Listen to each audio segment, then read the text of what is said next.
السلام علیکم۔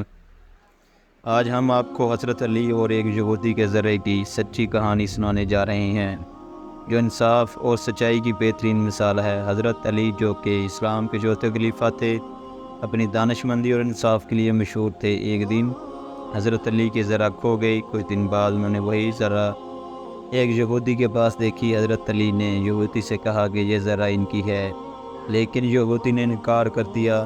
حضرت علی نے یہ معاملہ قاضی شرعی کے پاس لے جانے کا فیصلہ کیا، جو کہ انصاف پسند قاضی تھے۔ حضرت علی نے قاضی کو بتایا کہ یہ ذرا ان کی ہے اور یہودی کے پاس دیکھی ہے۔ قاضی شرعی نے یہودی سے پوچھا تو اس نے کہا کہ یہ ذرا اس کی ہے۔ قاضی شرعی نے حضرت علی سے ثبوت مانگا کہ وہ کیسے ثابت کریں گے کہ یہ ذرا ان کی ہے۔ حضرت علی کے پاس کوئی گواہ نہیں تھا، لہٰذا قاضی نے فیصلہ یہودی کے حق میں دے دیا۔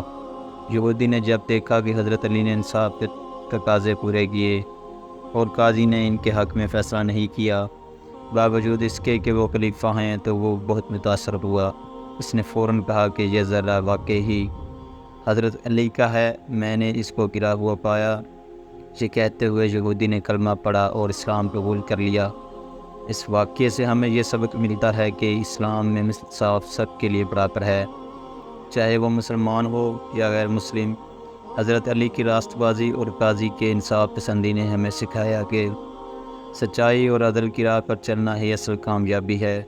یہ کہانی ہمیں یاد دلاتی ہے کہ ہمیں ہمیشہ انصاف کا دامن تھامے رکھنا چاہیے اور اپنی زندگی میں عدل و انصاف کو مقدم رکھنا چاہیے، چاہے صورتحال کچھ بھی ہو۔ اللہ ہم سب کو عدل و انصاف کے راستے پر چلنے کی توفیق عطا فرمائے، آمین۔